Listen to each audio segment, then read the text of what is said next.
Alhamdulillah Rabbil Alamin. Salatu wassalamu ala habibina wa sayyidina wa maulana Muhammad bin Karim wa ala alihi wa itratihi wa ashabihi ajma'in. Ashhadu an la ilaha illallah wahdahu la syarikalah wa ashhadu anna habibana wa sayyidana wa maulana Muhammadan abduhu wa rasuluh. Allahumma salli wa sallim wa zid wa barik ala habibina wa sayyidina wa maulana Muhammadin wa ala ali sayyidina Muhammad. Amma ba'd. Kita mengucapkan terima kasih kepada Allah direzekikan kita dapat bertemu pada pagi yang berbahagia ini. Dan alhamdulillah hari ini sihat, dapat bertemu. Minta maaf siapa yang semalam ada ikut kelas Mukadimah Hadramiyah, minta maaf semalam. Sebab malam sebelum tu ada seorang sahabat saya, Ustaz Ammar, ajak saya minum air jus apa benda tah, dalam tu ada durian. Mungkin dengan sebab durian tu terus Jadi semalam satu hari berehat di rumah. Alhamdulillah hari ni sihat. Mamnuk durian Pak Andazali. Okey, sekarang kita akan masuk pada hadis yang ke-50 daripada kitab Jama'un Nihayah fi Badil Khairi wal Ghayah. Dan pada hari Selasa minggu lepas, minta maaf kami ada pertemuan dengan rombongan daripada Singapura. Jadi saya dengan Syekh Said hadir dalam majlis tu. Jadi saya tak dapat hadir. Kebetulannya pula maghrib tu saya ada appointment dengan doktor untuk cek kesihatan. Jadi dia boleh hari Selasa. Jadi saya mohon maaf lah, saya terpaksa batalkan kelas kita hari Selasa minggu lepas. Okey. Jadi hari ini kita masuk pada hadis yang ke-50 daripada kitab Jama'un Nihayah fi Badil Khairi wal Ghayah bi isnadina al-muttasil ila sayyidina al-imam Ibni Abi Jamrah radhiyallahu ta'ala anhu wa ardah wa nafa'ana Allahu bi'ulumihi wa ulumi masyayikhihi wa talamizatihi wa qurra'i jam'i nihayatihi wa sa'ir musannafatihi wa syurrahiha Allahumma amin. Qal an Abi Bakrin as-Siddiq radhiyallahu anhu annahu qal li Rasulillah sallallahu alaihi wa alihi wasallam allimni du'aan ad'u bihi fi salati.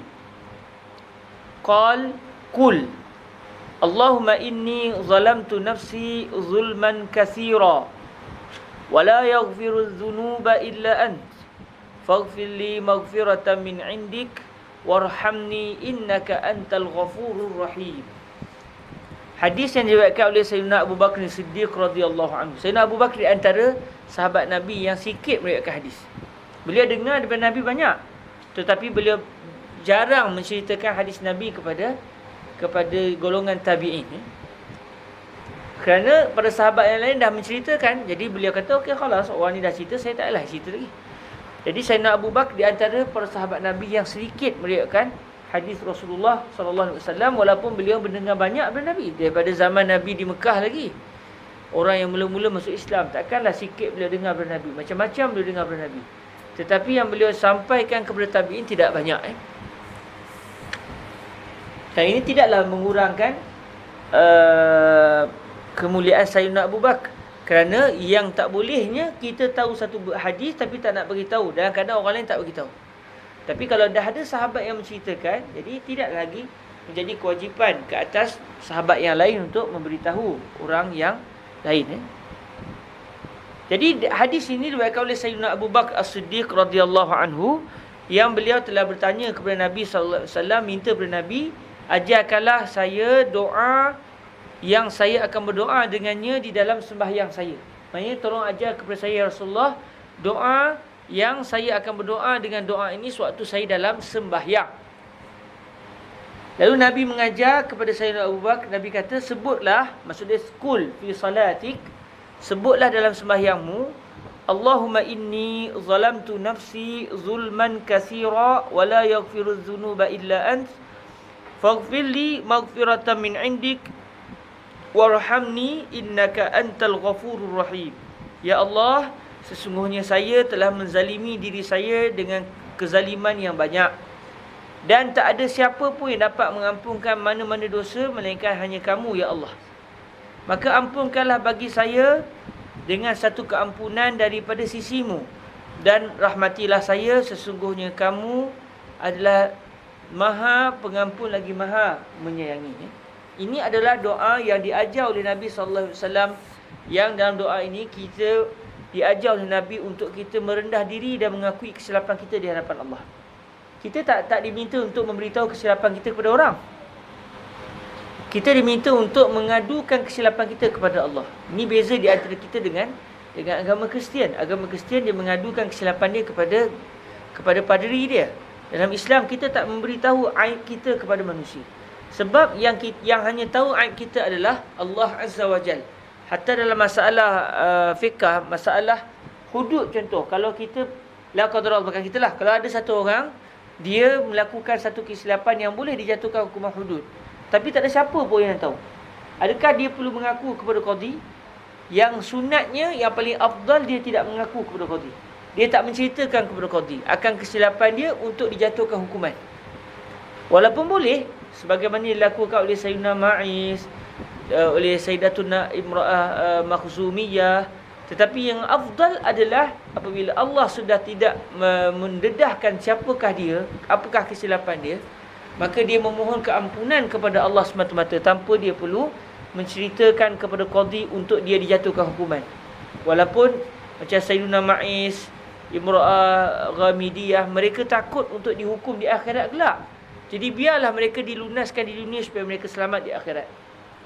Okey, itu sikap mereka. Dan tidak berdosa sebab Nabi tak marah tindakan tersebut. Namun yang afdal adalah dia menutup keaiban dia dan bersangka baik bahawa Allah akan mengampunkan dosa dia. Itulah sikap yang kita diajar dalam Islam. Sebab Allah tu telah menutup keaiban kita, maka tutuplah keaiban kita, jangan didedahkan kepada orang lain. Cuma dengan Allah Ta'ala kita adukan segala kesilapan kita. Sebab tu dalam doa ni Sayyidina Nabi sebut dan Sayyidina Abu Bakar tolong sebut dalam solat, wahai Tuhanku, sesungguhnya saya telah menzalimi diri saya dengan kezaliman yang banyak. Zalim yang meletakkan benda bukan pada tempatnya. Allah bagi kita anggota, kita guna anggota kita bukan cari redha Allah. Kita telah melakukan kezaliman. Dan bukan sikit kita buat, banyak. Padahal kalau nak kira-kira, Sayyidina Abu Bakar agak-agak apa dia guna anggotanya untuk buat dosa? Agak-agak lah. Apa dosa yang Sayyidina Abu Bakar buat dalam menggunakan anggota badan? Takut tak ada kot. Rasanya tak adanya. Doa ni memang kena dengan realiti kita lah. Tapi pada para sahabat tidak. Pun begitu, orang yang dekat dengan Allah dalam keadaan tidak mensyukuri Allah pun dianggap dosa. Hasanatul abrar, sayyiatul muqarrabin. Benda baik bagi orang biasa, bagi orang-orang baik yang biasa, itu dianggap mungkin satu dosa, satu kejelekan, satu benda yang tidak elok bagi al-muqarrabin, orang yang dekat dengan Allah Subhanahu Wa Taala. Maknanya contoh, saya tiba-tiba satu hari tak berzikir kepada Allah Ta'ala. Padahal zikir itu sunat. Bagi mereka satu kesilapan. Jadi Nabi ajar supaya setiap orang tidak langsung merasakan diri dia itu bersih daripada segala lain. Lalu disebut, saya telah menzalimi diri saya dengan kezaliman yang banyak. Dalam riwayat lain, zulman kabira. Dalam riwayat Imam Bukhari, zulman kasira. Dalam riwayat hadis yang lain, zulman kabira. Jadi kasira, dalam riwayat lain kabira. Kata Imam An-Nawawi dalam kitab Al-Azkar, maka seeloknya kalau kita nak amalkan doa ini, kita gabungkan dua-dua riwayat. Tapi bukanlah sebut Allahumma inni zalamtu nafsi zulman kasira wa fi riwayah kabira. Yang itu, ini bukan nak baca hadis. Bila kita nak amalkan, kita sebut dua-dua sekali. Allahumma inni zalamtu nafsi zulman kasiran kabira. Zulman kabiran kasira. Kita sebut dua-dua sekali supaya kita dapat mengamalkan semua riwayat yang sampai daripada Nabi SAW. Wala yaghfiru dzunuba illa ant. Dan tidak ada siapa pun yang mengampunkan segala dosa melainkan hanya kamu ya Allah. Maka ampunkanlah untuk saya akan pengampunan daripada sisimu, daripadamu ya Allah, dan rahmatilah saya, sesungguhnya kamu adalah zat, adalah Tuhan yang maha pengampun lagi maha mengasihi. Kata para ulama kita, doa ini dibaca masa bila? Dibaca sewaktu kita selesai tasyahud akhir, sebelum kita nak bagi salam. Walaupun nak doa di mana-mana boleh, masa sujud pun boleh, rokok pun boleh. Tetapi di manakah doa ini diletakkan? Maksudnya Sayyidina Nabi SAW minta Sayyidina Abu Bakar doakan ni di mana? Sebab dalam riwayat tak sebut. Riwayat yang kita belajar ni tak disebut. Kata para ulama yang menguraikan hadis ini, doa ini dibaca selepas salam. Selepas kita selesai tasyahud akhir sebelum bagi salam. Ya. Innaka Hamidum Majid. Allahumma inni zalamtu nafsi zulman kabiran katsira wa la yaghfiru dzunuba illa anta faghfir li maghfiratan min 'indika warhamni innaka antal ghafurur rahim. Lepas tu kita baca doa lagi. Allahumma inni a'udzubika min fitnatil mahya wal mamat. Allahumma inni a'udzubika min azabil qabri wa min azabin nar wa min fitnatil mahya wal mamat wa min fitnatil masihid dajjal. Allahumma ighfirli ma qaddamtu wa ma akhartu wa ma asrartu wa ma a'lantu wa ma anta a'lamu bihi antal muqaddim wa antal muakhir la ilaha illa anta. Ini semua adalah antara doa yang digalakkan kita untuk baca sewaktu kita sembahyang. Cuma dalam fiqh mazhab Syafi'inya, kalau kita jadi imam tak boleh. Maka setelah kita minta izin daripada makmum kita dahulu. Takut kita memanjangkan sembahyang, jadi makmum jadi ada hal dia tak mampu nak selesaikan tanggungjawab dia. Jadi kalau kita tahu makmum kita semua okeylah. Kan? Tapi kalau kita jadi imam masjid negara memang tak boleh buat lah. Sebab kita tak tahu siapa makmum yang akan datang. Tapi kalau kita makmum di tempat yang orang tak ramai, ataupun orang ramai tapi orang tu saja yang hadir, tak ada, bukan kawasan kita tu bukan kawasan pelancongan. Kampung kita tu siapa datang, orang kampung tu je lah. Jadi orang kampung pula kata apa sembahyang cepat sangat ni? Biarlah sembahyang 20 minit, 30 minit, 40 minit, 4 rakaat 40 minit, baru sedap sikit sembahyang kan. Semuanya Azhari katakan. Jadi ketika itu bolehlah kita memanjangkan bacaan ini. Tapi kalau kita sembahyang seorang-seorang atau kita jadi makmum, kebetulan imam pula panjang, maka bolehlah kita doa dengan doa ini. Okey, hadis yang seterusnya. Wa anhu bihi qala an ibni Abbas radhiyallahu anhuma anna raf'a as-saut bizikri hina yansarifu an-nas minal maktubah kana ala ahdi Rasulillah sallallahu alaihi wa alihi wasallam. Daripada Sayyidina Abdullah bin Abbas radhiyallahu anhuma bahawa sesungguhnya meninggikan suara dengan berzikir ketika manusia telah selesai daripada sembahyang itu adalah semenjak daripada zaman Rasulullah sallallahu alaihi wa alihi wasallam.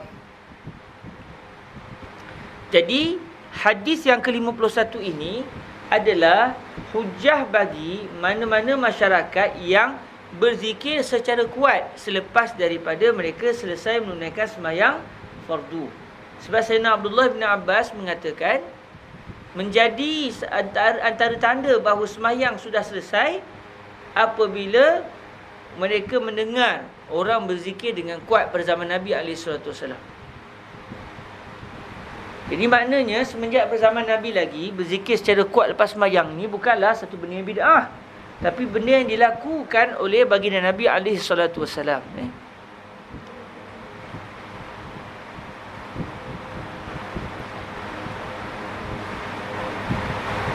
Dan kata Fadilatul Syekh Yusri bin Rushdie sewaktu beliau sampai ke Malaysia dan tengok kita berzikir kuat kan. Di Selangor berzikir kuat tak tahu, orang Gilian tak tahu. Kelantan berzikir kuat. Kuat juga kan. Di Selangor zikir kuat tapi di Perlis tak zikir terus kan. Tapi ada juga masjid-masjid yang berzikir di Perlis Jadi apabila Syekh Yusri tengok kita berzikir secara kuat, sebab di Mesir masyarakat kita tak zikir kuat. Masjid Syekh Yusri sini pun lepas habis sembahyang pakat-pakat zikir masing-masing lah. Tapi di Malaysia kita zikir kuat. Jadi Syekh Yusri kata, apa yang kamu buat ini adalah ta'lim lil ajyal. Sebab orang datang, bukan semua orang tua, ada budak. Budak tu dia tengok orang tua berzikir macam mana. Akhirnya dia belajar secara tak langsung apakah zikir selepas sembahyang. Bila dia besar, dia pun akan mengamalkan zikir sama. Dia mengajar pula anak-anak dia. Jadi begitu berterusan. Jadi saya tak langsung kata Syekh Yusri, bila kamu berzikir secara kuat, ini adalah satu pengajian ataupun satu ajaran kepada generasi yang lebih muda. Dan akhirnya semua generasi kamu tahu apakah zikir lepas sembahyang. Betul? Kalau kita tengok, kita semua tahu zikir lepas sembahyang. Sebab apa? Sebab kita dengar ayah-ayah kita, atuk-atuk kita zikir begitu. Anak-anak kita juga begitu. Cuba tengok anak-anak Mesir. Cuba suruh dia berzikir lepas sembahyang. Dia kena tengok apa yang tertulis di masjid tu kan. Azkar ba'da solat. Dia kena tengok lu. Okey, ni 3 kali, ni 3 kali. Dia sendiri tak mampu Tapi bila saya semayang, bila kami baca hadis Sahih Bukhari dan juga Sahih Muslim contohnya, di rumah Syekh Sa'jawi, Syekh Sa' kata, khairi nizam, salli bin nas. Wazkurullah kama anta fi Malaysia. Sebab Syekh seronok tengok kita berzikir, orang Malaysia berzikir, kerana Syekh tak langsung dia mengajar. Dia dapat ajar cara zikir. Okey, cuma secara fiqahnya, mazhab Syafi'i kita berpendapat bahawa yang afdal bagi orang yang lepas sembahyang berzikir secara masing-masing dengan suara yang tidak kuat. Maknanya yang diamalkan oleh guru-guru kita, yang diamalkan di Perlis contohnya di sebahagian masjid, itu adalah kena dengan mazhab Sayyidina Imam Asy-Syafi'i radhiyallahu taala. Yang kita buat di Selangor pula tak kena dengan mazhab Imam Syafi'i radhiyallahu anhu dalam masalah ini. Ji, macam mana kita ni? Kita kan mazhab Syafi'i. Dalam mazhab Syafi'i betul-betulnya disunatkan setiap kita ni, baik imam baik makmum, berzikir masing-masing. Lepas sembahyang, imam pun senyap, kita pun senyap, pakai zikir masing-masing. Astagfirullahalazim, astagfirullahalazim. La ilaha illallah. Masing-masing pakai zikir. Jadi masing-masing tidak menguatkan suara. Main tak adalah imam pegang mikrofon, astagfirullahalazim, la ilaha illallah, al-hayyul qayyum, wa atubu ila astagfirullah. Tak ada dalam zikir secara kuat tu dah orang pakai ikut ke? Subhanallah. Ke setengah masjid di Selangor tu setiap ada lagu-lagu lagi. Subhanallah, subhanallah. Sampai orang pun tahu dah bila berhenti tu sebab irama tu. Tak payah pegang tasbih dah sebab dah tahu dia punya bila ketika ketiga tu akan berhenti. Dia ada letak di sini. Jadi kalau ikut mazhab Syafi'i itu tidak disunatkan. Dia tidak berdosa tetapi tidak disunatkan. Bila disunatkan? Apabila memang orang kampung tak tahu berzikir. Tak tahu macam mana cara nak berzikir. Kita masuk satu kampung, orang kampung kata, Ustaz, tolong ajar kami zikir lepas sembahyang ni macam mana? Ustaz zikir seorang-seorang, kami tak tahu nak nyebut apa. Kami pun buat tapi tak tahu sebab apa. Ustaz tak apalah, kami ni tak tahu. Jadi ketika itu barulah imam disunatkan untuk menguatkan suaranya. Untuk menguatkan suaranya supaya makmum dapat mengikut dan dapat belajar apakah dia cara zikir selepas sembahyang. Okey. Jadi secara dalam mazhab Syafi'i kita begitu. Namun ada para ulama berpegang dengan zahir hadis ni, iaitu sunat kita berzikir dengan kuat. Dan inilah yang telah diamalkan di sisi masyarakat kita di Malaysia. Kalau di negara-negara lain juga ada yang mengamalkan. Di Istanbul amalkan berzikir kuat berzikir kuat. Cuma dia kita lagi kuat lah. Orang Malaysia lagi kuat rupanya. Syekh ada letak dia lama lepas tu. Dia orang zikir kuat juga tapi taklah selama kita. Orang Melayu kuat lagi berzikir rupanya. Alhamdulillah. Habis mazhab Syafi'i macam mana pula? Takkan Imam Syafi'i tak tahu ini hadis Rasulullah dengan jelas? Mazhab Syafi'i memahaminya ini adalah pada awal zaman Islam. Jadi Nabi baca kuat tu supaya para sahabat tahu macam mana cara zikir selepas sembahyang. Jadi setiap fuqaha mereka ada dalil mereka. Setiap fuqaha mereka ada dalil yang mereka pegang. Jadi janganlah pula, kita kena ubahlah orang Malaysia kita ni tak ikut mazhab Syafi'i. Yang penting masyarakat kita sudah berpegang dengan pendapat yang betul walaupun berdasarkan mana-mana mazhab sekalipun. Kalau dia sudah menjadi pengamalan, silakan. Walaupun kita tahu ini tak kena mazhab Syafi'i ni. Sebab kita tidaklah kena pastikan semua kita bermazhab Syafi'i. Walaupun secara dasarnya kita di Malaysia bermazhab Imam Syafi'i radhiyallahu taala anhu, namun kalaulah masyarakat kita sebagai contoh sudah memegang dengan satu pendapat dan pendapat itu betul walaupun tidaklah mazhab Syafi'i, maka biarkan. Sebab yang penting kita tidak terkeluar daripada fiqh. Walaupun pendapat itu kebetulannya dalam masalah ni tak kena dengan mazhab Imam Asy-Syafi'i radhiyallahu taala anhu wa ardahu. Okey. Dan dalam masa sama kita juga berlapang ada. Kalau kita pergi polis, orang tak berzikir kuat, tak apa. Kita ini memang mazhab Syafi'i. Kalau KK inilah mazhab Syafi'inya. Pendapat muktamad mazhab Syafi'i itulah, kan? Jadi kita tak jadi bergaduh sebab kita ada ilmu. Bayangkan kalau kita ada ilmu, tak mesti. Jadi kita boleh bergaduh dengan orang tu, bergaduh dengan orang ni sebab kerana kita tak tahu pun dalam masalah ini fuqaha kita sendiri berbeza pendapat. Jadi bila kita tahu ada perbezaan pendapat, kita jadi berlapang dada. Dalam masa yang sama kita tidak mengubah masyarakat, melainkan kalau masyarakat berpegang dengan pendapat yang salah secara ijma', okey, kita kena ubahlah. Dulu orang kita suka bersabung ayam. Sekarang nampak tak orang bersabung ayam? Nampak dah. Dulu bersabung ayam. Bukan takat ayam. Kalau di tanah Minang bukan takat ayam. Kerbau. Bersabung kerbau. Berdarah-darah kerbau kan. Sampai ada ulama-ulama Minang sampai tak nak turun ke tanah Minang. Syekh Nawawi Minangkabawi katanya sampai tak nak, Syekh siapa antaranya lagi yang tak nak turun ke tanah Minang di Indonesia sebab orang Minang ni banyak sangat benda yang bercanggah dengan syarak. Bersabung ni budaya orang dulu gitu. Tapi oleh kerana benda tu bercanggah dengan syarak, diubah, ditegur walaupun mengambil masa. Akhirnya hari ni kalau di Malaysia saya tak tahu tanah Minang masih lagi bersabung kerbau atau tidak, saya tak tahu. Tapi orang Minang di Malaysia dah tak bersabung dah. Dulu bersabung ayam. Sekarang saya sempat tengok orang bersabung ayam. Abang-abang sepupu bersabung. Sekarang tak nampak dah. Orang dah main gadget dah, tak main ayam dah kan. Ayam makan terus je. Itu je. Jadi akhirnya saya tak langsung berubah. Dulu orang ada buat mandi safar. Sekarang tak ada dah mandi safar. Tolak bala lah, bala apa bulan safar. Tak ada bala. Yang bala kalau tak ikut dengar cakap Tuhan, itu baru turun bala. Bulan safar tak bawa bala. Tapi dulu orang pegang bulan safar bulan bala. Jadi ada pula mandi safar. Jadi diubah sikit-sikit benda tu, akhirnya dah tak ada dalam masyarakat. Jadi kalau benda bercanggah syarak, baru kita akan tentang dan kita akan tegur dengan baik. Walaupun mungkin tak berlaku perubahan tu zaman kita. Sebab tugas ulama ni menegur. Orang dengar tak apa. Sebab yang memberikan tegur, yang kita diminta memberikan teguran. Selesai tanggungjawab kita. Orang dah tahu benda ni haram. Sedikit demi sedikit secara baik dia akan berubah. Walaupun mungkin bukan zaman kita. Contoh macam dalam hadis ni, janganlah pula kita kena buat usaha ni supaya orang Selangor lepas ni zikir semestinya. Dah biarkanlah. Sebab kebetulan masyarakat kita pula kalau senyap agak-agak berzikir tak? Tak berzikir dah kan. Tengok baiknya budaya ni, pandainya ulama Melayu sebab dia kenal orang Melayu macam mana. Kalau ikut mazhab Syafi'i tak jadi dalam masalah ni. Akhirnya dibuat kuat. Akhirnya lepas orang sembahyang, orang keluar tak? Orang tak keluar. Orang tunggu sampai doa baru keluar. Melainkan kalau orang tu dia ada hal sungguh, dia ada kerja sungguh, baru dia akan keluar. Tapi kalau kat Mesir, tu dia kan. Lepas sembahyang keluar Sebab apa? Sebab bukan budaya mereka.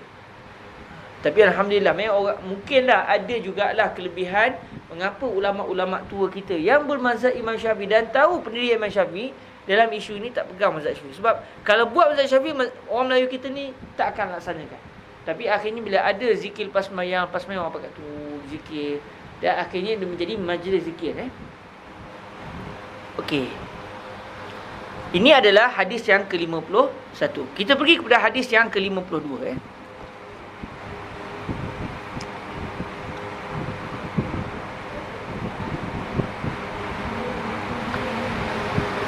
Wa anhu bihi qala an Abdullah bin Umar radhiyallahu anhuma yaqul sami'tu Rasulullah sallallahu alaihi wa alihi wasallam yaqul kullukum ra'in wa kullukum mas'ulun 'an ra'iyatihi al-imamu ra'in wa mas'ulun 'an ra'iyatihi wal rajulu ra'in fi ahlihi wa mas'ulun 'an ra'iyatihi wal mar'atu ra'iyatun fi baiti zawjiha wa mas'ulatun 'an ra'iyatiha wal khadimu ra'in fi mali sayyidihi wa mas'ulun 'an ra'iyatihi qal wa hasibtu an qad qal wal rajulu ra'in fi mali abihi wa mas'ulun 'an ra'iyatihi wa kullukum ra'in wa mas'ulun 'an ra'iyatihi.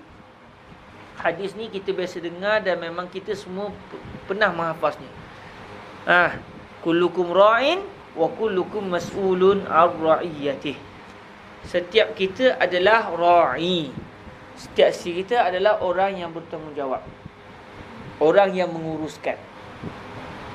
Dan setiap kita akan disoal terhadap cara kita menjaga perkara tanggungjawab kita tersebut. Setiap daripada kamu semua, kata Nabi SAW, adalah pengembala. Ra'in kau ikut bahasa asal dia, pengembala lah. Ra'il ghanam, ra'i kaza. Pengembala, orang yang menguruskan. Setiap kita ni adalah orang yang menguruskan, yang mengembala. Dan setiap daripada kamu semua akan disoal. Di akhirat kelak akan disoal tentang pengembalaannya, tentang bagaimana dia menguruskan tanggungjawabnya.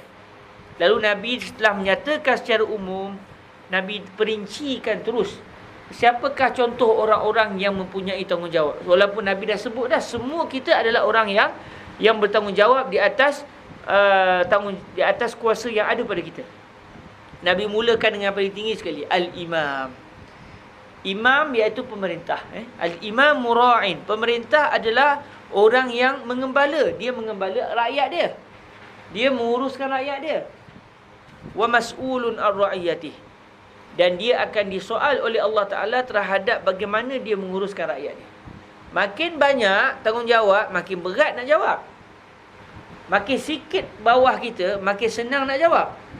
Okey? Jadi Nabi mulakan dengan yang paling payah sekali nak jawab di akhirat kelak, iaitu pemerintah. Jadi apabila seseorang itu dipertanggungjawabkan oleh Allah sebagai pemerintah, dia kena pastikan dia adalah amanah. Dan dia kena pastikan dia menguruskan rakyat dia berdasarkan syariat Allah. Sebab tu pemerintah dia kena rujuk dengan para ulama'. Dia tak boleh buat ikut otak dia. Kalau dia sebagai orang alim, selesai dia dah tahu hukum hakam. Tapi kalau dia bukan orang yang alim, maka dia kena rujuk para ulama'. Sebab tu kalau kita tengok sultan-sultan kita ada penasihat agama. Pemerintah-pemerintah kita dia ada penasihat agama. Baik apa-apa pun penasihatnya akan sebut, tak betul ni tuanku, sepatutnya begini tuanku, dari segi syariatnya begini. Jadi ulama' tadi menyelesaikan tanggungjawab dia dan menyatakan hukum hakam syarak. Pemerintah kena dengar kalau benda itu berkena dengan syarak. Tapi kalau ada contoh, dalam masalah ini memang dari segi hukum begini, tapi kalau saya buat, saya akan mendapat tekanan daripada negara luar. Kita tak tahu kan, bukan semua pemerintah sebut pada kita langsung apa yang dia terima. Maka ketika itu, tugas ulama' memberitahu takat dia tahu. Kamu kena buat begini. Pemerintah kata memang kena buat, tapi masalahnya saya akan ditekan oleh negara luar kalau saya buat begini. Ketika itu sudah ada kemudaratan. Buat arahan syarak boleh kena mudarat. Maka ketika itu ada keuzuran. Jadi tugas setiap pemerintah tu, dia kena pastikan tindakan yang dia buat kena dengan syarak. Dia kena pastikan tu. Kalau dia buat apa yang dilaksanakan oleh syarak boleh mendapat tekanan. Sebab bila pegang negara ni, tak semua benda kita boleh buat dengan keadaan kita boleh buat apa saja. Walaupun negara kita semua suka, tapi negara lain kadang-kadang tak suka, dan dia boleh menyebabkan kemudaratan pada negara kita. Jadi setiap orang dia kena tengok kekuatan dia masing-masing. Jadi pemerintah dia bertanggungjawab di atas rakyat dia. Dia tak boleh buat zalim dengan rakyat dia. Dia kena jadi sebagai ayah kepada semua rakyat dia. Dan dia akan disoal di akhirat kelak. Bagaimana dia menguruskan rakyat dia. Kemudian Nabi sebut, warrajulu ra'in fi ahlihi. Orang lelaki, suami, ayah, dia adalah merupakan ra'in. Dia merupakan pengembala, orang yang menguruskan ahli keluarga dia. Dan dia akan disoal di akhirat kelak. Jadi setiap kita tak terlepas daripada tanggungjawab. Kalau kita tak jadi pemerintah paling tinggi pun, contoh, saya tak dilantik jadi Menteri Besar Selangor sekalipun, walaupun lepas nak nyebut Menteri Besar Selangor ni, kan? Kalaulah tak dilantik jadi Menteri Besar Selangor pun, saya sudah diperintahkan oleh Allah, dilantik oleh Allah menjadi ayah kepada anak-anak saya. Mesti juga tak akan keluar. Macam mana saya nak uruskan anak saya dari kecil lagi, nak pastikan dia dapat sembahyang, dia dapat tahu hukum hakam. Pagi tadi Fatimah, dia sembahyang isyak dah dekat-dekat nak subuh. Sebab semalam letih belaka semua. Saya pun sembahyang dekat-dekat nak subuh, letih sangat malam tadi. Jadi gerak saya, baba jom sembahyang isyak, jom kita sembahyang isyak. Lepas sembahyang isyak, saya tu buka laptop, saya pun menulis semua. Dia tidur. Lepas dia tidur, masuk subuh, saya gerak dia, kakak sembahyang subuh. Dia pun terus bangun, terus sembahyang. Padahal dia dah tidur. Akhirnya saya kata, kakak tak boleh begini. Sebab tanggungjawab ayah. Ni contohlah kan, mudah lah benda tu. Tak boleh, sebab bila kita tidur, batal wuduk kita. Jadi semayang kakak tu semayang yang tak sah. Sebab kakak semayang dalam keadaan wuduk kakak dah tak ada. Tadi memang kakak semayang isyak, tapi kakak lepas tu tidur. Saya menunggu juga kalau dia kata, tak nak lah apa. Sebab budak kan. Tapi cakap baik-baik lah. Saya tengok apa dia respon dia. Dia pun terbaring pandang saya, dia pun bangun, ambil wuduk dan semayang. Nampak?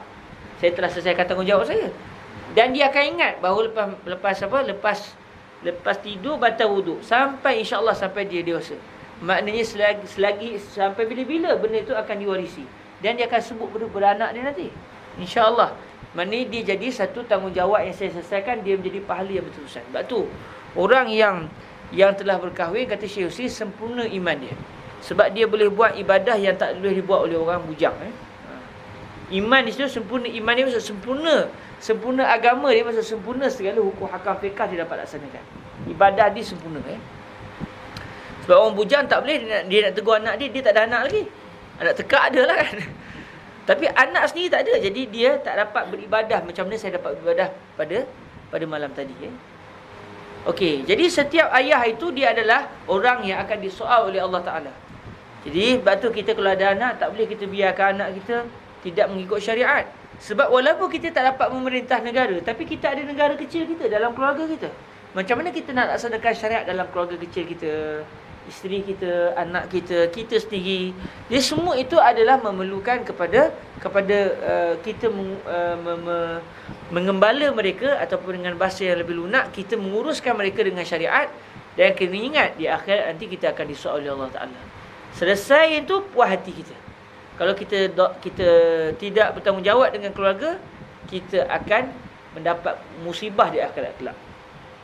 Wal mar'atu ra'iyatun fi baiti zawjiha wa mas'ulatun an ra'iyatiha. Orang perempuan dia bertanggungjawab di dalam menjaga rumah suami dia, dan dia akan dipersoalkan terhadap tanggungjawab dia tadi. Sebab orang dulu dah, orang sekarang pun sama juga lah. Cuma orang dulu lebih dahsyat lagi lah. Suami kadang-kadang akan keluar musafir lama, balik. Jadi siapa yang menguruskan rumahnya? Siapa yang akan menjaga harta yang ada dalam rumah? Isteri dulu tak ada bank. Jadi semua harta-harta suami akan ada dalam rumah. Kemudian adakah si isteri tadi akan bersifat amanah atau tidak? Suami dia tak ada, dia pergi cari pak ulama dia, ajak masuk rumah, wali'azubillah. Jadi semua itu adalah tanggungjawab. Dan si isteri akan bertanggungjawab kepada Allah di akhirat kelak. Hari ni lagi dahsyat kan? Ada yang say, macam mana? Ada mesej-mesej tak? Kamu dah isteri orang, mesej lagi tak dengan bekas tunang dulu? You apa khabar dengan isteri you? I rindu kat you lah. Satu hal. Jadi dia sudah tidak amanah dengan akad nikah dia dengan suami dia, dan dia akan dipersoalkan di akhirat kelak. Kita pun sama juga. Kita ada isteri pergi menggatal dengan perempuan lain. Kalau nak kahwin sungguh tak apa-apa. Ini tidak mau berkahwin tapi nak menggatal. Suami isteri ada, kita akan bertanggungjawab dengan Allah Ta'ala. So, semua itu adalah, semuanya akan dipersoal. Sebab tu hebatnya Islam ni, dia bukan sekadar menjaga secara zahir, tapi dia menjaga juga hati. Semua kerja buat kita, ingat, walaupun orang tak tahu, Allah tahu. Allah tahu yang apa yang kita lakukan, dan semuanya akan disoal di akhirat kelak. Wal khadimu ra'in fi mali sayyidihi wa mas'ulun an ra'iyatihi. Khadim. Zaman dulu ada hamba kan? Zaman sekarang kita boleh katalah sebagai pembantu rumah, khadim ni. Zaman dulu orang yang ni lah, orang yang orang kata apa? Hamba kepada si seseorang tu. Bila dia ada hamba, satu orang zaman dulu ada hamba, dia akan bagi harta dia kepada hamba dia. Niagakan hartaku. Kalau hamba tu pandai meniaga, maka si tuan dia boleh bagi, ambil ni duit RM1,000, awak niaga, saya nak tahu untung je. Jadi si hamba pun pergilah meniaga apa semua, nak buat untung. Kalau dia boleh, semua untung tu untuk siapa? Untuk tuan dia. Dia tak boleh ambil sikit pun. Mereka kalau tuan dia bagi hadiah kat dia, tu lain cerita lah. Tapi asalnya dia adalah pekerja kepada tuan dia. Lalu segala harta yang terhasil diberikan kepada tuan dia. Sebab tuan dia akan biaya dia, makan, minum, pakai si hamba tadi, semuanya adalah tanggungjawab si tuan. Jadi si tuan, si hamba tadi, dia bertanggungjawab terhadap harta dia punya tuan, dan dia akan disoal oleh Allah terhadap tanggungjawab dia di akhirat kelak. Macam zaman hari ni kita ada khadim, kita ada orang yang jaga penjaga rumah. Dia main berkeliaran dalam rumah kita. Sambil-sambil berkeliaran tu dia buat apa? Nak pula katakan kita ni duit bersepah kan? Agak-agak sambil-sambil tu dia ambil ke tidak? Atau macam mana? Kalau dia tak bertanggungjawab, di akhirat dia akan kena dengan Allah SWT. Sampai hari ni orang terpaksa pasang CCTV lah, sebab tak yakin. Al-amanah qad rufi'at. Kata Syekh Husri, al-amanah qad rufi'at. Amanah sudah pun hilang hari ni. Sampai kita terpaksa letak CCTV, hatta kadang-kadang sampai dalam rumah sebab kita tak yakin orang sekitar kita. Tapi bukan saya lah, orang lain lah. Dalam rumah saya tak ada CCTV. Qal, kata perawi hadis, wa hasibtu an qad qal, saya menyangka, berlaku ketidakpastian pada perawi. Saya menyangka yang Nabi SAW juga bersabda, war rajulu ra'in fi mali abihi wa mas'ulun an ra'iyatihi. Seseorang lelaki dia bertanggungjawab terhadap harta ayah dia, dan dia juga akan bertanggungjawab, dia akan disoal terhadap tanggungjawab dia di akhirat kelak. Jadi ucapan war rajulu ra'in fi mali abihi wa mas'ulun an ra'iyatihi, ini adalah zon daripada perawi, yang ini juga termasuk dalam sabdaan Nabi alaihi salatu wassalam. Dan Nabi tutup hadis ni dengan apa yang Nabi sebut di peringkat awal, wa kullukum ra'in wa mas'ulun an ra'iyatihi. Setelah Nabi datangkan contoh-contoh utama, mesti ada pemerintah, mesti ada suami, mesti ada isteri, mesti ada khadam. Setelah Nabi datangkan contoh-contoh, bukan ini sajalah, macam-macam lah. Orang yang berkebun dia bertanggungjawab, semua orang ada tanggungjawab. Jadi setelah Nabi sebut secara umum, Nabi datangkan contoh, Nabi tutup dengan umum balik, wa kullukum ra'in wa mas'ulun an ra'iyatihi.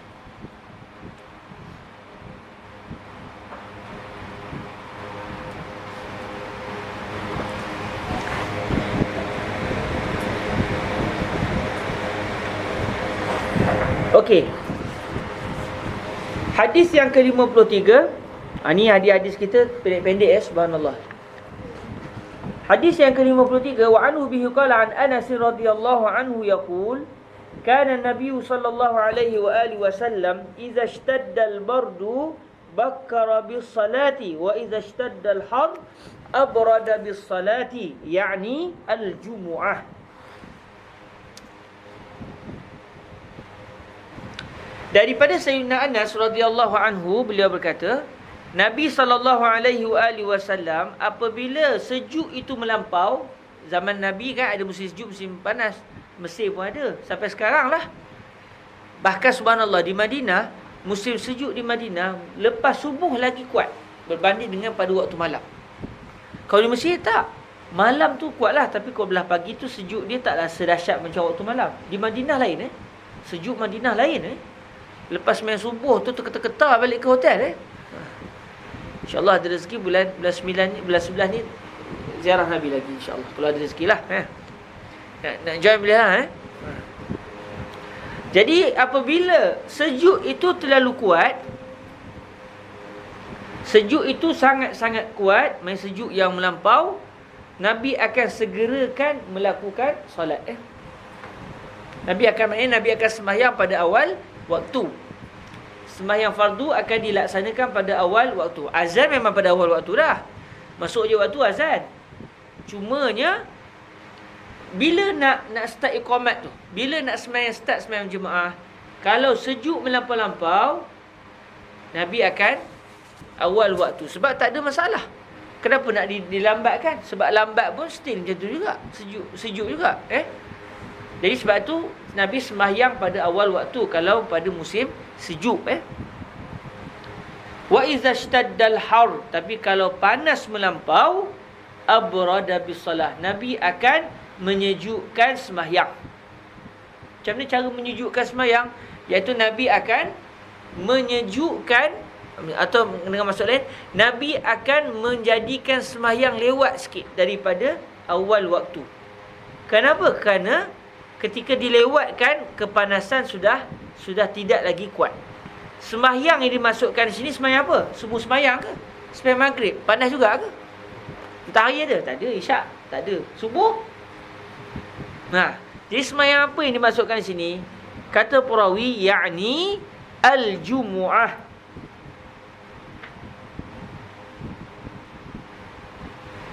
Yang dimaksudkan dengan sembahyang yang kalau musim panas Nabi akan lewatkan daripada didirikan, bukan di awal waktu, Nabi tunggu sampai ada bayang. Sebab orang zaman Nabi dulu bila nak pergi masjid, pada waktu Zuhur katakan, Zuhur yang panas sekali lah, asar dah kurang dah.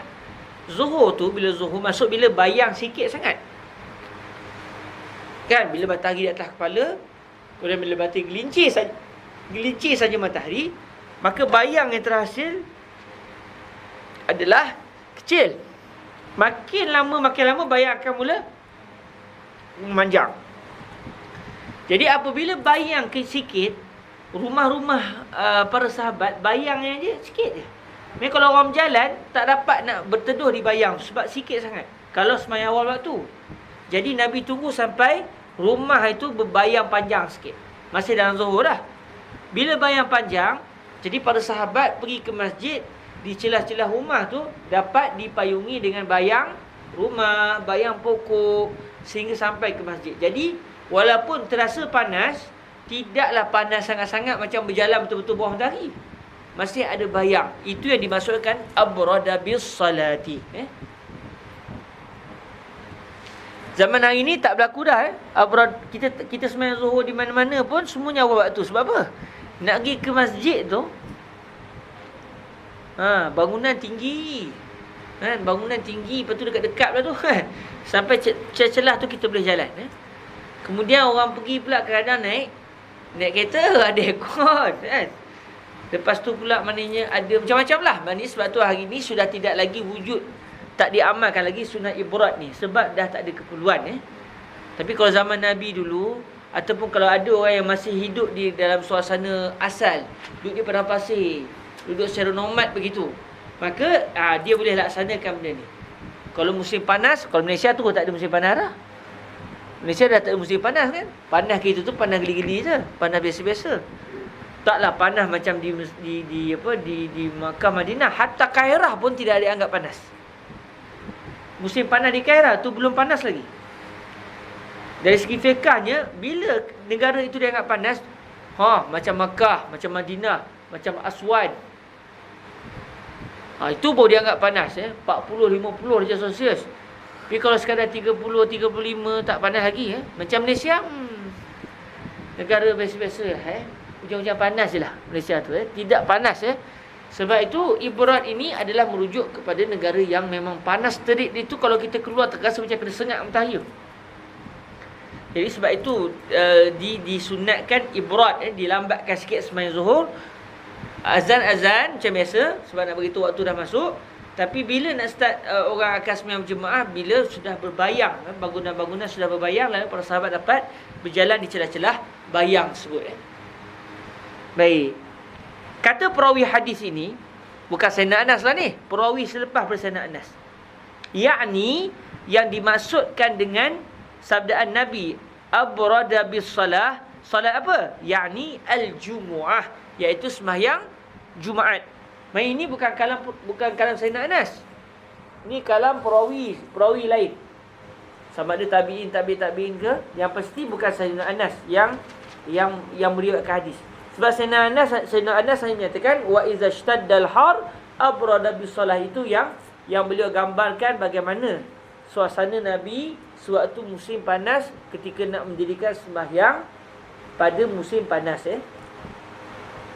Kata para ulama, ya'nil jumu'ah itu salah sepatutnya. Sembahyang Jumaah Nabi sembahyang awal waktu, bukan sembahyang tunggu ibrat. Jadi maknanya yang betulnya apa? Az-zuhr, bukan al-jumu'ah. Bukan Jumaah. Sembahyang zuhur yang Nabi lewatkan. Adapun sembahyang Jumaat tetap di awal waktu. Sebab apa? Kalau lewat,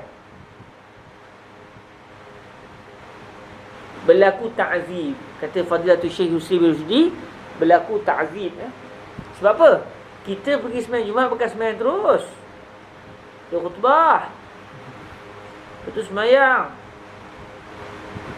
Lepas tu bila dah balik dah lah start lewat. Makin lewat, kadang-kadang para sahabat nak makan lagi. Jadi di situ berlaku ta'zib kepada para sahabat. Lepas tu yang datang awal pula daripada subuh tunggu, macam mana pula? Lagi lewat balik rumah. Di masjid bukan ada restoran, boleh makan-makan. Zaman Nabi dulu. Bayangkan kalau siapa yang datang awal sepenuh hari Jumaat, Daripada subuh dia tunggu. Masuk Zuhur, ya Allah, nak tunggu ibrat pula. Lebih kurang dekat sejam lepas waktu baru nak start khutbah. Kau pun nak balik.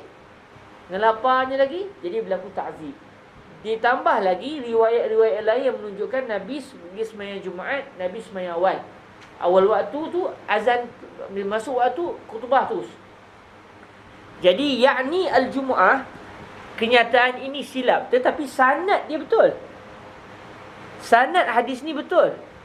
Maksudnya sanad ni tidak berlaku perawi kazab ke apa. Cuma perawi ketika meriwayatkan hadis ni tersilap dalam menyatakan apa yang beliau faham terhadap wa idza shtaddal har abrada bis salah. Beliau fahamnya as-salah sini adalah salatul jumuah. Jadi sebab itu para ulama ketika menguraikan hadis ni mengatakan sebenarnya yang betul adalah al-zuhr. Jadi sembahyang yang berlaku ibrat hanya sembahyang zuhur. Asar dia tak berlaku dah sebab memang asar bayang ni bukan sikit-sikit lah. Bayang panjang terus, panas-panas pun boleh lalu tu. Lalu memang lalu bawah bayang lah. Jadi tak timbul lah masalah nak kena ibrat. Yang nak ibrat sangat ni sembahyang zuhur. Sembahyang zuhur kerana panas yang terik ketika itu Jadi yakni al-Jumu'ah ini kefahaman perawi hadis. Dan sanad hadis ni betul. Cuma kefahaman itu yang dipertikaikan oleh para ulama lain. Okey. Subhanallah, walaupun silap, ada tak dibuang daripada Sahih Bukhari yakni al-Jumu'ah? Tak.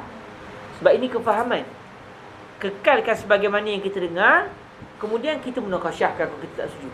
Di dalam Islam ni kita tak setuju dengan satu kenyataan, tapi kita kena amanah dengan kenyataan.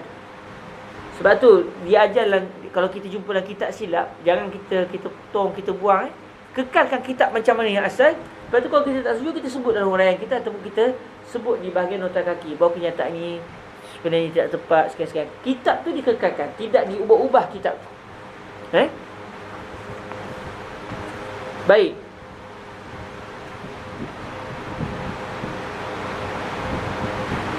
Hadis yang seterusnya, wa anhu bihi qala an Jabir bin Abdullah radhiyallahu anhuma qala, sejam dah.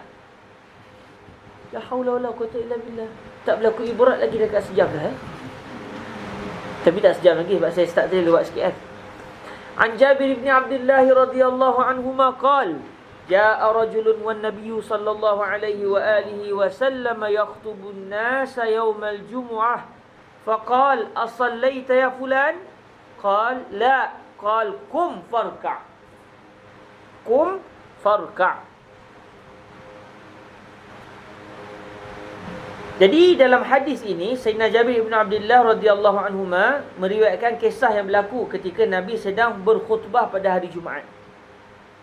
Kata Sayyidina Jabir bin Abdullah radhiyallahu anhuma, seorang lelaki telah datang dalam keadaan Nabi ketika itu sedang berkhutbah kepada manusia pada hari Jumaat. Khutbah Jumaat lah. Jadi lelaki tadi masuk dalam masjid, sahabat Nabi tadi masuk dalam masjid, sedangkan Nabi ketika itu sedang berdiri berkhutbah pada hari Jumaat. Dan dia terus duduk. Sahabat tadi terus duduk. Lalu Nabi bersabda kepada lelaki tadi, "As-sallaita ya fulan?" Adakah kamu telah mendirikan sembahyang atau tidak wahai fulan? Sembahyang tahiyatul masjid.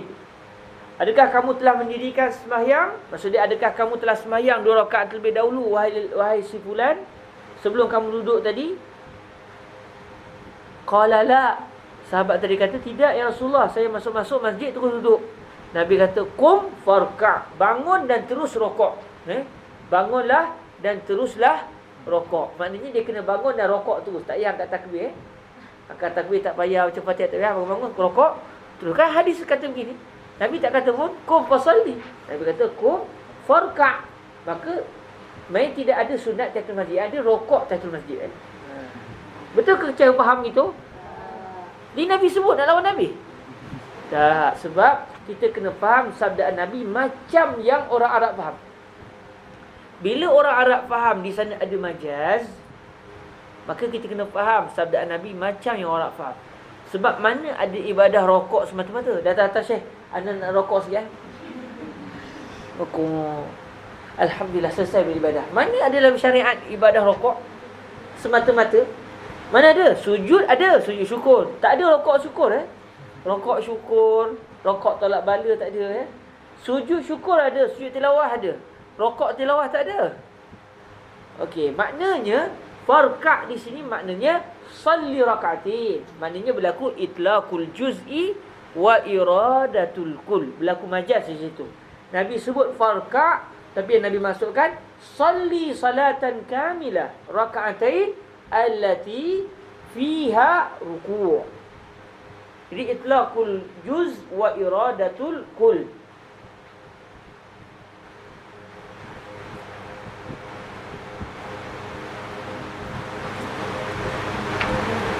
Okey?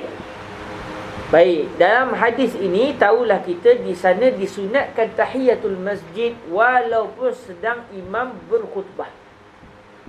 Kalau di luar khutbah lagi-lagilah. Datang masjid bukan pada hari khutbah. Masuk masjid memang sunat kita tahiyatul masjid. Masuk masjid kita terlewat hari tu. Lewat-lewat kita tu masuk-masuk imam sedang berkhutbah. Jadi macam mana? Tahiyatul masjid ke tidak? Tahiyatul masjid juga.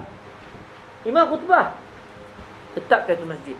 Cuma kata Fadilatul Syekh Yusri bin Rushdi Al-Hasani, sembahyang ketika itu kena ringkas. Sebab kalau kita buka dalam kitab fiqh, ada waktu haram sembahyang. Bila? Ketika imam sedang berkhutbah. Ketika imam sedang berkhutbah, sebenarnya haram sembahyang. Jadi kalau sambil-sambil dengan khutbah, nak sembahyang sunat je lah. Allah. Sembahyang sunat. Lepas tu duduk dengar balik. Nak sembahyang lagi lah. Allahu Akbar. Kan kita disunatkan sembahyang banyak-banyak. Sembahyang kan bagus ibadah. Betul. Sembahyang memang ibadah. Tetapi ada satu waktu haram sembahyang.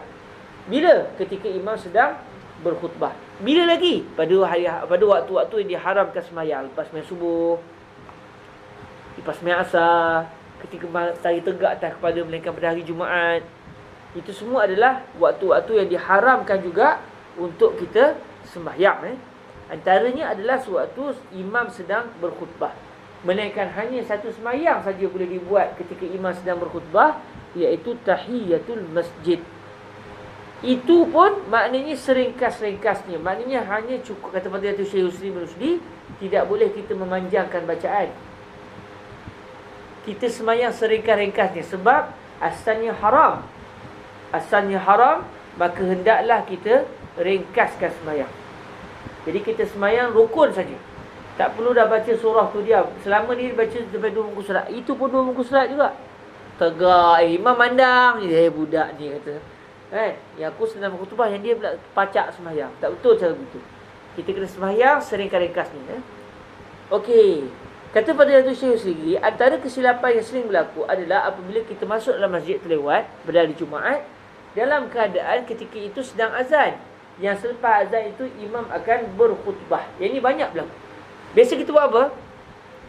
Masa-masuk imam, muazzin sedang azan yang kedua. Lepas tu imam akan start khutbah. Biasa kita akan buat apa orang Melayu? Diri. Hormat azan. Habis je azan, Allahu Akbar. Masa kita Allahu Akbar tu lah imam nak start khutbah dah. Jadi kata Fadilatul Syekh Husni, tak kena cara ni. Sepatutnya kita kena semayang masa azan. Sebab apa? Sebab semayang ketika imam berkhutbah adalah haram.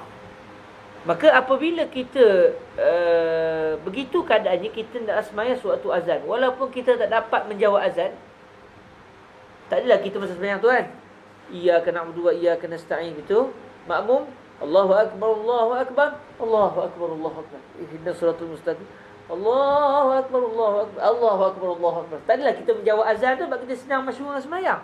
Rugilah kita tak dapat jawab azan. Tetapi antara tak jawab azan dengan buat solat pada waktu haram, dah yang ini lebih besar. Maka hendaklah kita semayang suatu azan berkumandang supaya kita tidak semayang suatu imam berkhutbah. Jadi kata Syekh Husri, ini antara kesilapan yang banyak berlaku di kalangan kaum muslimin. Dalam mazhab yang lain, tak silap saya mazhab Imam Abu Hanifah, tidak disunatkan kita semayang tahiyatul masjid. So masuk masjid duduk terus. Habis hadis ni macam mana pula? Maknanya mereka memahaminya dengan kefahaman yang lain. Bukan sebab para fuqaha tak jumpa hadis. Mereka jumpa hadis tapi mereka faham hadis dengan makna yang lain. Sebab semayang ketika azan berkumandang tak boleh. Semayang ketika berkhutbah tak boleh. Ni Nabi suruh, ada sebab. Antara sebabnya, kata para ulama yang mengatakan tak ada sunat tahiyatul masjid, ketika imam sedang berkhutbah, kata mereka sebenarnya Nabi suruh sahabat ni berdiri sebab yang datang ni adalah orang yang sangat miskin. Datang dalam keadaan pakaiannya sangat laih, sangat menyedihkan. Jadi Nabi suruh beliau sembahyang supaya para sahabat tengok ini orang ni. Takkan nak biar. Lalu supaya para sahabat nampak. Lalu lepas ni Nabi suruh bersedekah, semua pakat bersedekah, tolong dia sebab dia orang miskin. Pakaiannya tak sesuai. Pakaian nampak sangat bahawa dia adalah orang yang tidak berharta, orang yang memerlukan bantuan. Jadi mereka memahaminya Nabi suruh tadi atas dasar hadisatul hal, kerana ada sebab. Bukan kerana disunatkan tahiyatul masjid suatu sedang khutbah. Jadi ini kefahaman sebagai ulama. Mazhab Syafi'i kita pula memahami tidak. Mereka memahami bahawa sunat juga tahiyatul masjid. Tambah lagi dengan hadis-hadis yang lain, Nabi kata bila masuk masjid jangan duduk, kena sembahyang. Jadi menguatkan. Jadi masing-masing ada dalil. Jadi bila kita baca hadis, kita tahu mazhab kita faham macam mana, mazhab lain faham macam mana. Kalau kita jumpa hadis Nabi, kita tak kena dengan mazhab kita, secara tak langsung kita akan kata, adalah dalil mazhab kita ni. Adalah tu, walaupun kita tak tahu sekarang. Sebab mustahil fuqaha akan bercanggah dengan hadis. Cuma bila bertemu hadis saling bertembung, mereka akan menggabungkan atas dasar supaya semua dalil dapat dilakukan. Kalau tak mampu gabung, mereka akan tarjih. Mereka akan pilih salah satu di antara dua dalil yang paling kuat.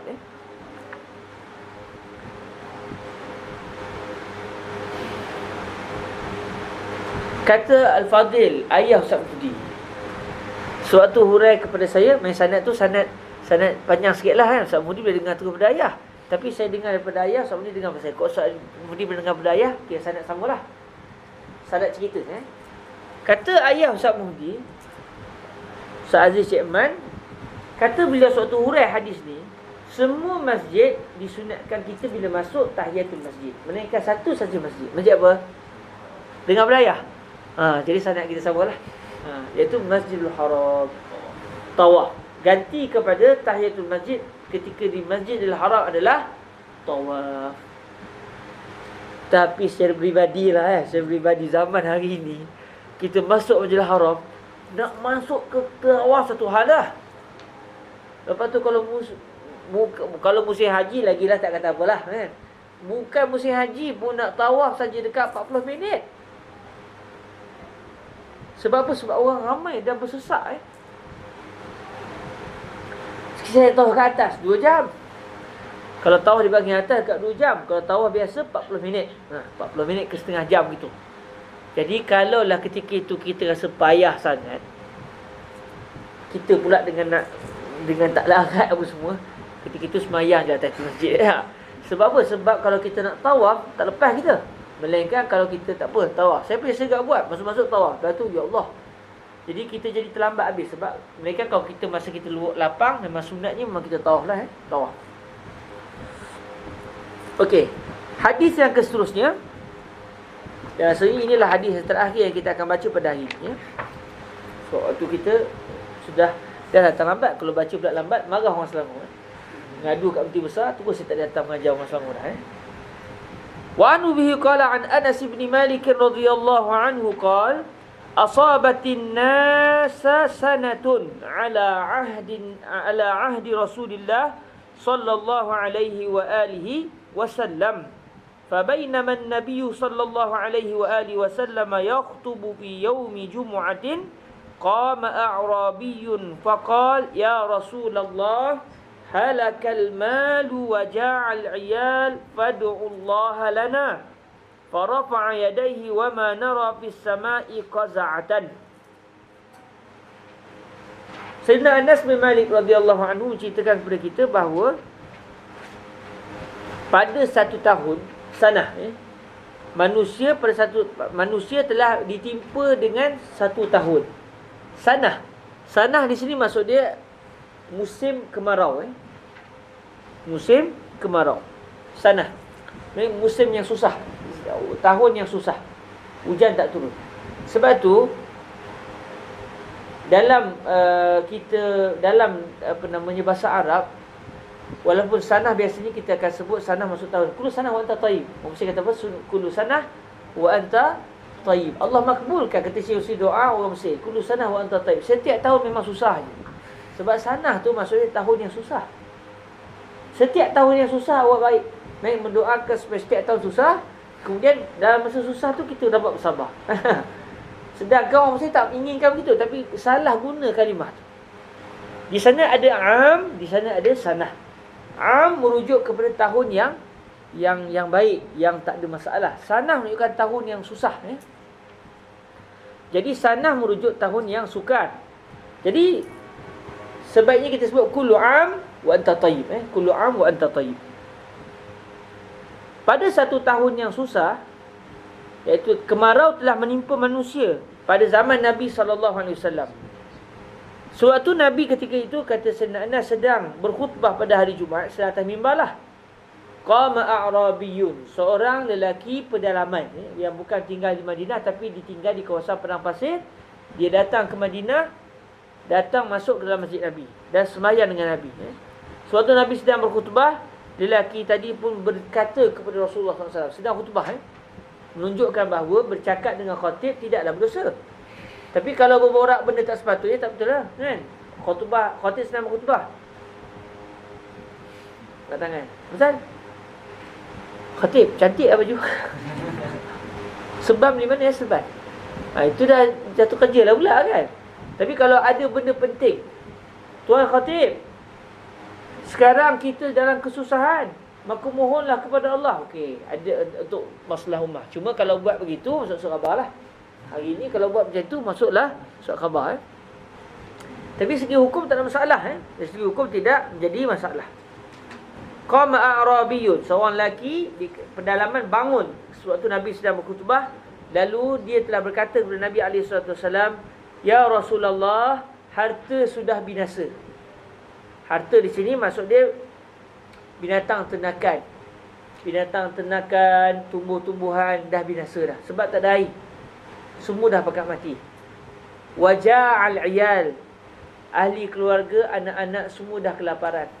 Sebab air tak ada, tumbuhan mati, binatang mati, semua kelaparan. Musim kelaparan, musim kemarau, musim kelaparan zaman tu. Fadu'ullaha lana, maka mohonlah kepada Allah untuk kami. Maka di sini kita dapat belajar harusnya bertawassul dengan Nabi dan juga orang-orang soleh. Apa maksud tawassul? Minta orang soleh atau minta Nabi doakan kita. Kita pun buat, Syekh doakan Syekh. Mereka telah bertawassul. Cuma setengah orang faham, kalau orang tu masih hidup boleh. Kalau orang tu sudah mati tak boleh. Sebab apa? Sebab orang mati tak memberikan manfaat. Habis orang hidup bagi manfaat ke? Itu soalan. Lepas tu ulama Azhar mengatakan, orang mati ke, orang hidup ke, akidah Ahlussunnah wal Jamaah mengatakan an-nafi'ud dar huwallahu wahdahu. Yang bagi mudarat, yang bagi manfaat hanya Allah. Yang hidup, yang mati tak bagi manfaat. Maknanya kalau kita minta orang soleh doakan kita, tak bermanfaat juga dia tu. Dia sendiri tidak bermanfaat. Secara hakikatnya dia tidak bermanfaat. Tetapi yang memberikan manfaat dan mudarat adalah Allah. Cumanya macam kita lah, adakah air ni memberikan kita hilang dahaga? Tak. Siapa yang menghilangkan dahaga kita bila kita minum air? Air? Tak. Akidah kata Allah yang hilangkan dahaga. Bila kita makan, yang mengenyangkan kita siapa? Makanan tu ke? Tak. Yang mengenyangkan kita adalah Allah. Sebab tu ada orang makan tak kenyang-kenyang. Ada orang minum tak dia hilang dahaga dia. Sebab bukan air dan juga makanan yang mengenyangkan dan menghilangkan dahaga, tapi yang menghilangkan dahaga dan memberikan kekenyangan adalah Allah Subhanahu wa taala. Jadi apabila Allah Subhanahu wa taala di atas muka bumi ini menjadikan di sana ada asbab, sebab minum air jadi sebab hilang dahaga. Minum makan apa? Makan apa namanya? Hidangan di restoran Nur Malaysia. Nanti kita cakap Nur Malaysia lapar pula rasa. Kita bertiga ni. Siapa nak beli Asia lagi? Beli sabit lagi, beli sabit. Ada siapa nak beli sabit? 3 orang kita lah. Tak apa Nanti kita singgah dekat ni. Sebab Ustaz Azim mungkin nak belanja tu. Jadi kita singgah Nur Malaysia lapar pula rasa. Besok akan makan ni. Jadi yang mengenyangkan kita adalah Allah, bukan makan. Cuma biasa bila kita makan di Malaysia tu, bila kita makan kita akan kenyang. Jadi makanan itu sebab kepada kenyang. Sebab secara adat dia lah sebab. Tetapi yang memberikan kekenyangan adalah Allah. Itu sebab yang zahir. Di sana juga ada sebab yang batin, sebab yang tidak zahir. Apa dia? Doa. Doa orang soleh. Ustaz, saya ada banyak masalah, Ustaz. So doakan saya, dia pun angkat tangan. Allah menjadikan doa orang soleh sebab untuk doanya diterima. Kita pun doa Tuhan terima juga, tapi takut takut lambat. Sebab kita banyak hijab kita dengan Allah, maka kita minta doa pada orang soleh. Apa lagi sebab yang kata Syekh Yusri bin Rusdi, sebab doa kita senang diterima oleh Allah bila kita berdoa di kubur-kubur orang soleh.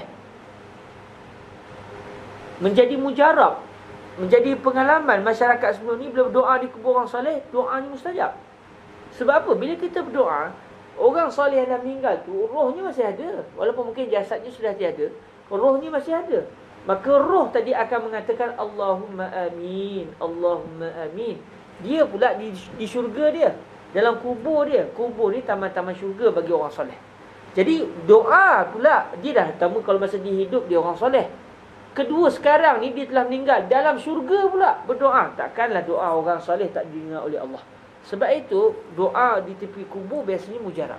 Tapi orang salah faham, sembah kubur. Siapa kata kita sembah kubur? Banyak orang salah faham, orang ingat doa ni kubur. Ni geng-geng sembah kubur ni. Kita bukan geng-geng sembah kubur. Kita tak pernah nyembah kubur. Nabi Muhammad lah paling patut baru kita nak sembah.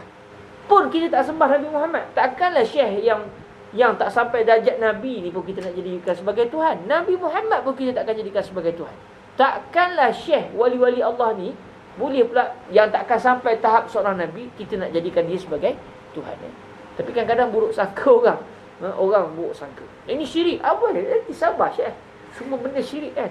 Orang kita syirik khurafat. Nanti dulu tanya fuqaha dulu syirik ke tidak. Jadi lelaki tadi minta Nabi berdoa, sedangkan dia boleh je berdoa. Tapi masing-masing sedar, saya berdoa, bila saya berdoa insya-Allah Tuhan akan kabul. Tapi kabulnya Allah kepada saya mungkin lambat, mungkin cepat.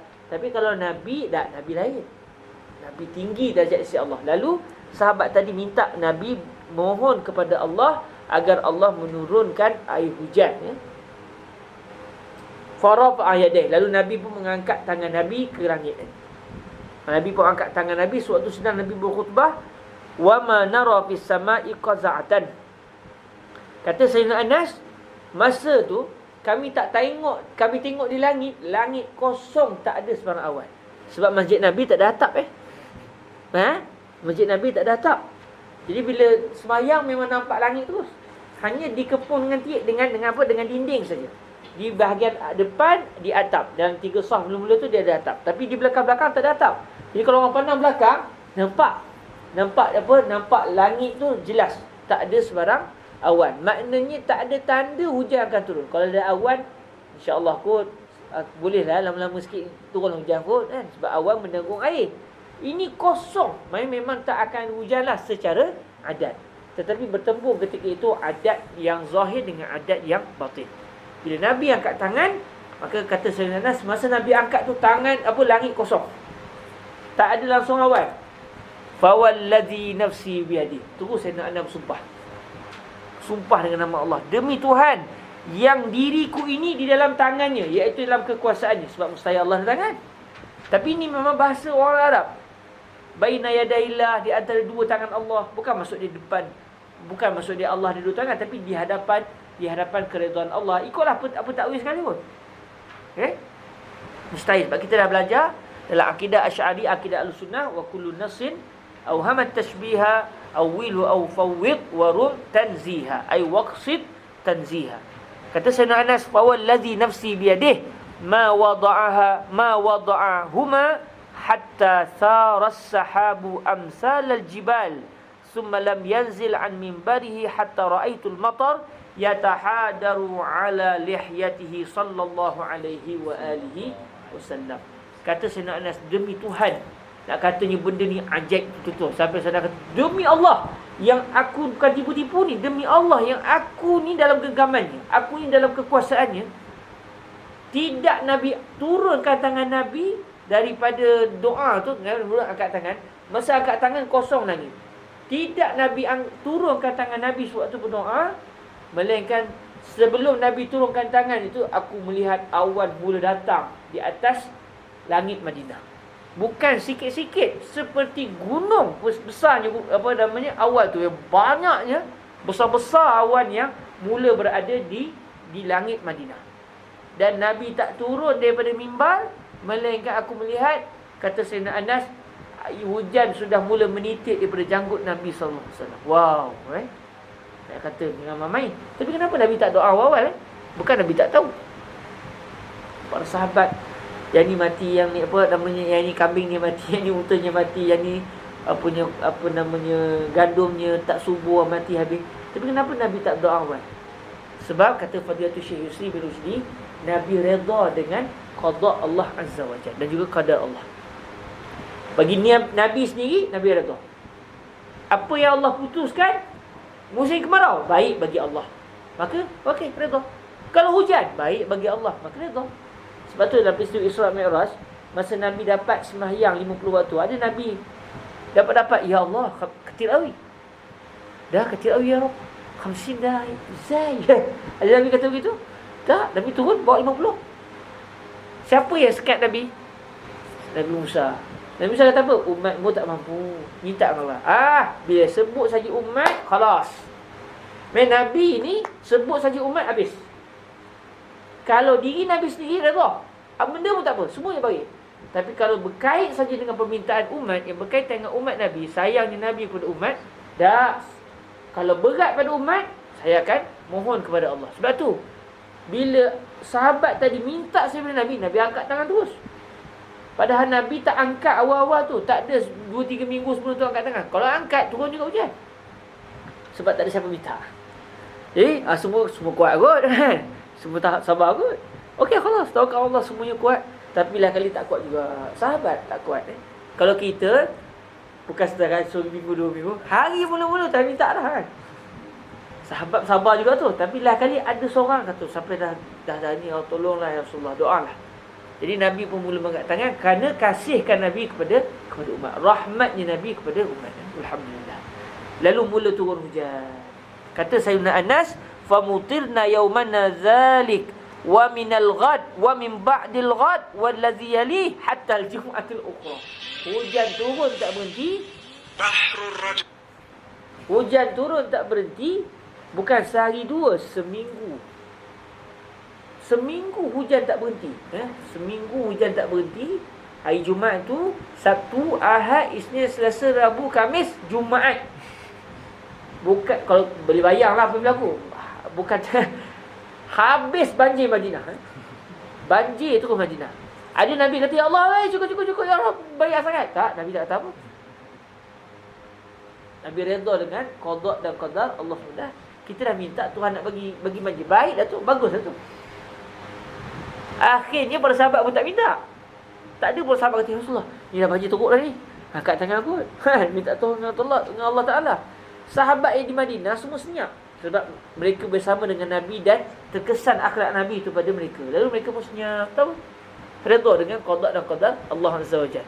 Sebab tu, wali-wali Allah ni, makamnya lain. Makam kita yang tak sampai wali ni, atau sekadar wali anak perempuan, lain. Wali nikah lain kan. Makam mereka lain. Kalau kita lah sehari 2 hari sampai banjir, gelabah dah. Mereka ni lain. Seminggu hujan tak turun. Wa qama zalikal a'rabi au qala ghayruhu. Jadi akhirnya pada hari Jumaat selepas itu, selepas seminggu hujan turun, pada hari Jumaat selepas hujan turun tu, main Jumaat yang kedua lah. Jumaat pertama minta supaya turun lah hujan. Jumaat kedua, sahabat yang sama, A'rabi yang sama, atau kata Sayyidina Anas, orang lain. Jadi berlaku syakrawi. Adakah dia orang yang sama atau orang lain? Sayyidina Anas tak ingat. Adakah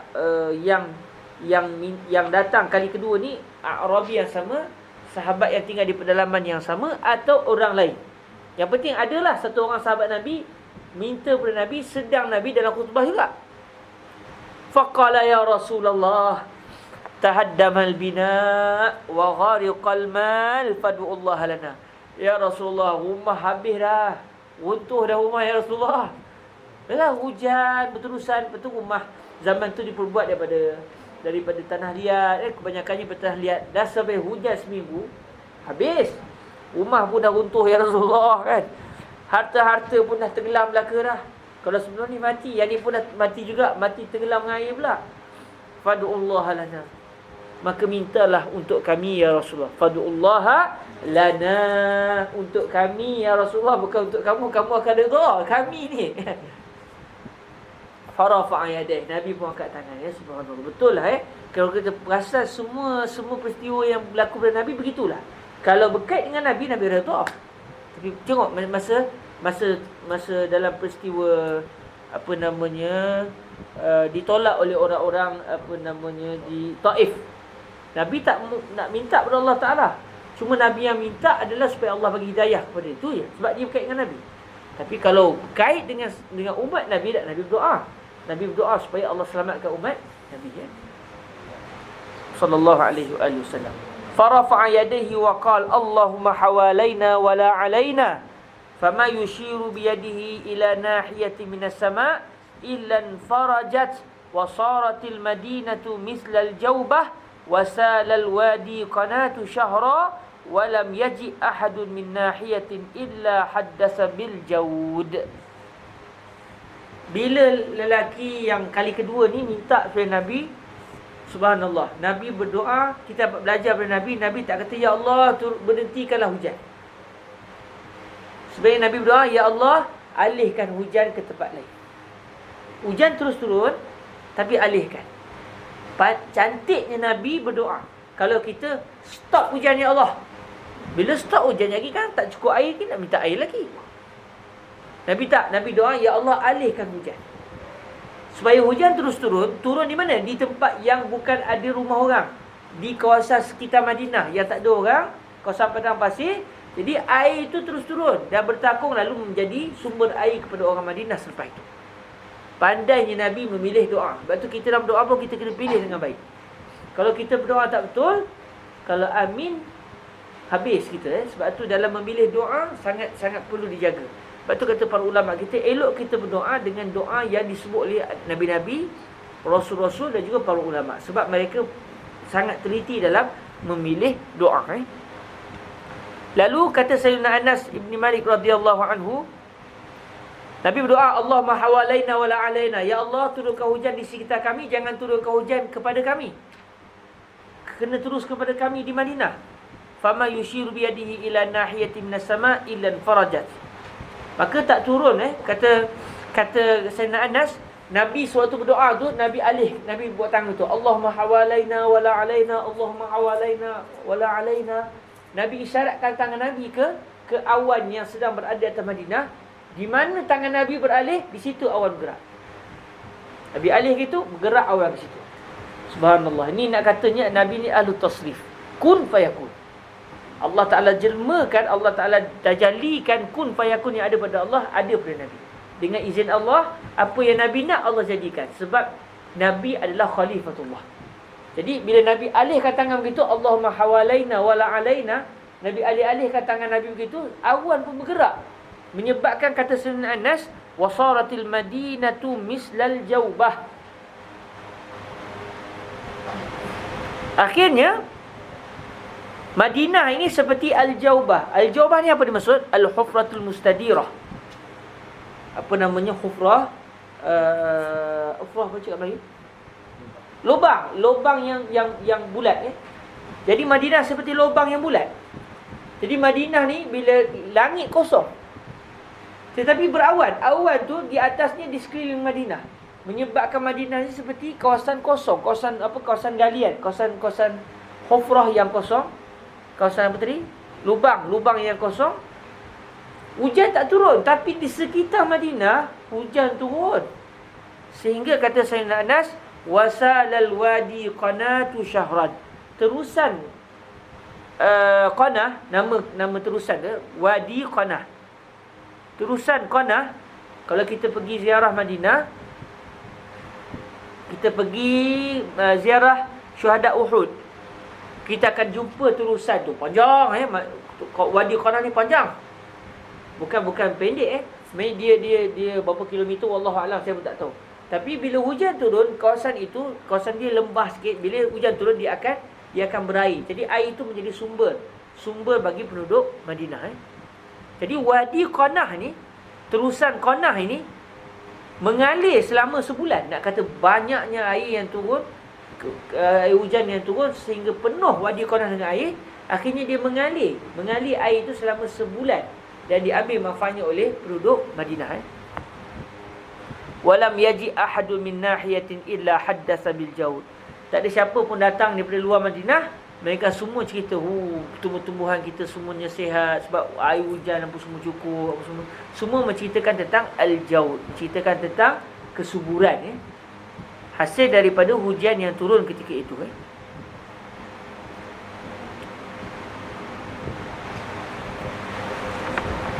Ini adalah di antara hadis yang menceritakan tentang peristiwa turunnya hujan dan bagaimana Nabi ini adalah ahlu tasrif. Nabi buat tangan gitu je ke bulan, terbelah bulan. Nabi ni Allah jelmakan kepada Nabi kun fayakun. Kita ni pula bila kun fayakun kita di syurga nanti.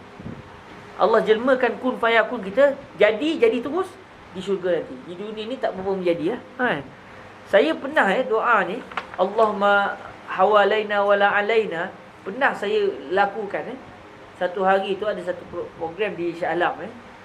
Hujan tu dah mula menitik-nitik dah. Ala kata habislah program ni, macam mana orang nak datang semua. Saya kata tawakal, langit gelap Allahumma hawalaina wala alaina. Tak jadi hujan tak jadi hujan ketika itu Bukan sebab doa saya tu saya rasa, tapi memang Allah takdirkan hari tu tak hujan Walaupun dah gelap tapi subhanallah, mungkinlah kan barakah doa Nabi ni, Allahumma hawalaina wala alaina. Jadi kalau lah contoh kita buat kenduri ke apa, nampak hari nak hujan, kita berdoa begini, doalah. Mana tahu Allah makbul kan. Tapi kalau hujan juga, ada buat macam mana kan? Terimalah kan. Okey, Allahumma hawalaina wala alaina. Dan di sini juga antara benda yang disebut oleh para ulama, hadis ini menunjukkan imam boleh berdoa di atas mimbar memohon supaya turun hujan. Jadi doa istisqa ni banyak caralah, antaranya berdoa terus tanpa perlu solat istisqa, puasa sebelumnya. Tapi Nabi juga pernah buat solat istisqa. Jadi ada cara yang banyak untuk memohon hujan. Macam kita di Malaysia jarang sangatlah kita istisqa ni, sebab hujan turun sangat. Mesir juga antara yang tak berdoa doa istisqa sebab sungai Nil yang sentiasa mengalir. Jadi kalau di setengah tempat yang memerlukan hujan semata-mata, kalau hujan tak turun musibah besar dia orang. Jadi disyariatkan doa. Bila doanya antaranya imam berdoa di atas mimbar, antaranya imam minta ahli Jumaah untuk berpuasa 3 hari, kemudian keluar dengan anak-anak, keluar dengan binatang ternakan, kita pergi ke tanah lapang, kita semayang istisqa. Semayang sunat memohon hujan. Okey. Ini sudah lebih masa. Perut sudah lapar, kita kena berhenti sebab Nur Malaysia memanggil kami. Jemput kawan-kawan, kita pergi Nur Malaysia tapi masing-masing pakai duit masing-masing. Okey. Kita berhenti setakat ini dahulu, insya-Allah kita akan bertemu pada pertemuan akan datang pada hadis yang ke-56 insya-Allah azza wajalla. Okey, ada sebarang persoalan? Ada sebarang persoalan yang ingin ditanya?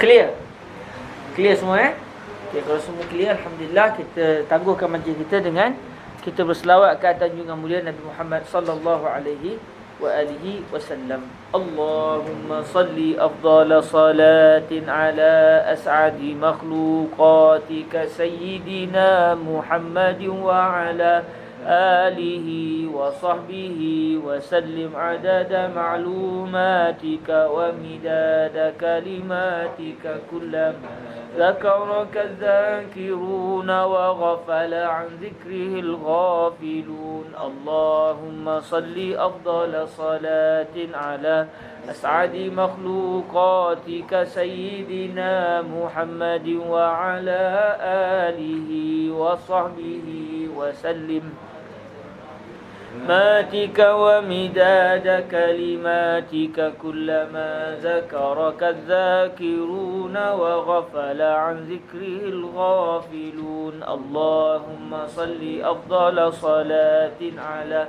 أسعد مخلوقاتك سيدنا محمد وعلى آله وصحبه وسلم ماتك ومداد كلماتك كلما ذكرك الذاكرون وغفل عن ذكره الغافلون سبحانك اللهم وبحمدك أشهد أن لا إله إلا أنت أستغفرك وأتوب إليك بسم الله الرحمن الرحيم والعصر إن الإنسان لفي خسر إلا الذين آمنوا وعملوا الصالحات وتواصوا بالحق وتواصوا بالصبر. Assalamualaikum warahmatullahi wabarakatuh.